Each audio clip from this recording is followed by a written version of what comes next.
नमस्कार। नए साल नवरात्रि की आप सभी को बहुत बहुत शुभकामनाएं। आज हम बात करेंगे कि नवरात्रि के इस विशेष पावन अवसर पर हम सबको क्या करना चाहिए और क्या नहीं करना चाहिए।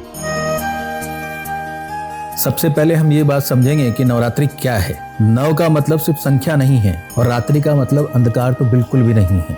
नव का अर्थ है नया जन्म, नया विचार, नया परिवर्तन। रात्रि का अर्थ है अंतर्मुखी अवस्था यानी इनर साइलेंस। भारतीय दर्शन में रात्रि वह समय है जब बाहरी दुनिया शांत होती है, मन अंदर की ओर जाता है और चेतना गहराई में उतरती है। इसलिए नवरात्रि का वास्तविक अर्थ है 9 दिन खुद के अंदर उतरने की प्रक्रिया, 9 दिन खुद को बदलने का अवसर।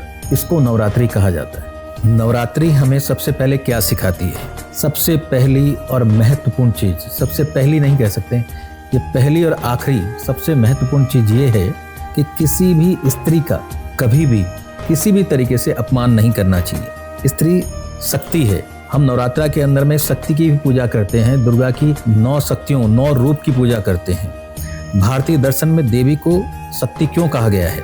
क्योंकि सृजन स्त्रियों से होता है, जीवन की शुरुआत स्त्री से होती है। कितनी महत्वपूर्ण बात है कि नवरात्रि के 9 दिन जब स्त्री के कोख में बच्चा रहता है, वो 9 महीने के लिए ग्रह भी हमारे 9 माने गए हैं। इसी के निकटतम चीज जो है कि 9 दिनों के अंदर में आपको अपनी पूरी यूनिवर्स से परिचय फिर से हो सकता है, आपका पुनर्जन्म हो सकता है, आप अपनी सारी गलतियों से निजात पा सकते हैं। आपने यदि कुछ भी गलतियां की है तो आपको माफ़ी मिल सकती है। आप शारीरिक रूप से फिर से मजबूत हो सकते हैं यदि आपने नवरात्रि का सही तरीके से पालन किया तो।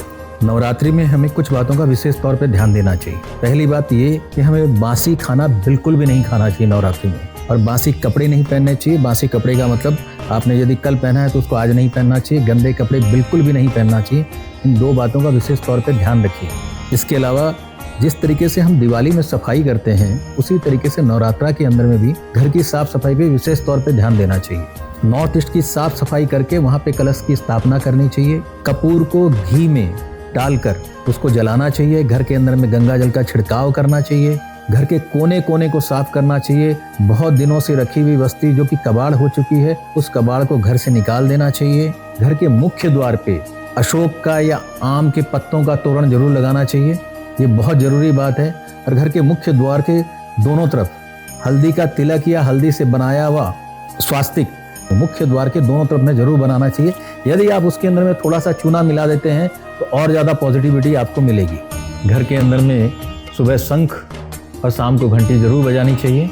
और घर के मुख्य द्वार के आसपास में जूतों का कबाड़ बिल्कुल भी ना हो, इस बात का विशेष ध्यान रखें। ये बाद में बहुत ज़्यादा तकलीफ दे सकता है।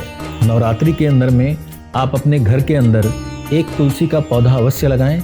और एक विशेष तौर पे एक चीज़ का ध्यान रखें कि घर के किसी भी कोने में अंधेरा ना हो। या तो वहाँ पे छोटा सा दिया कर दें या 0 पावर का कोई बल्ब जला दें।